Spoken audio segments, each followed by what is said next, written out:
중국에서 신종 코로나 바이러스 확산으로 봉쇄 조치가 잇따르고 있는 가운데 사망자가 이틀째 80명을 넘어서는 등 희생자가 늘고 있습니다.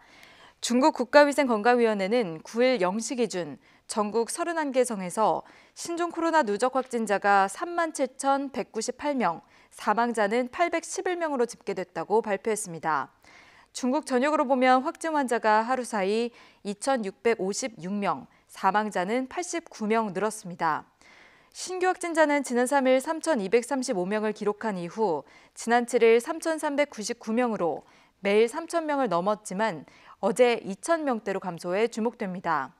특히 후베이성을 제외한 다른 지역에서 신규 확진자가 닷새째 감소세를 보였고 신규 증증 환자도 급감하고 있습니다.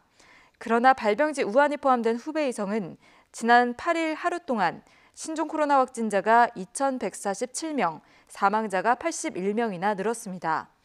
이 가운데 우한에서만 새로 늘어난 확진자와 사망자가 각각 1,379명과 63명입니다. 특히 우한 정신위생센터에서는 의료진과 환자 80여 명이 집단 감염된 것으로 확인돼 정부의 관리 부실 논란이 일고 있습니다.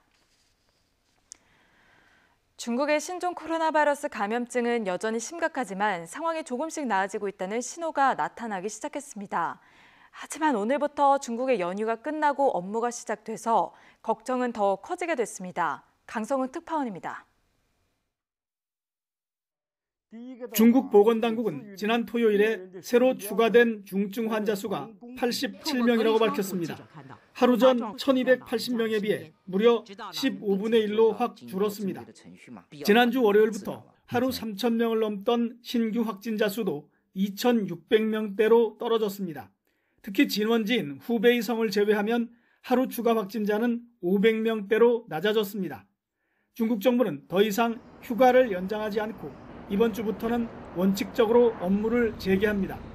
상대적으로 신종 코로나 피해가 덜 심한 지역부터 기업과 은행 등에 문을 열기로 한 겁니다.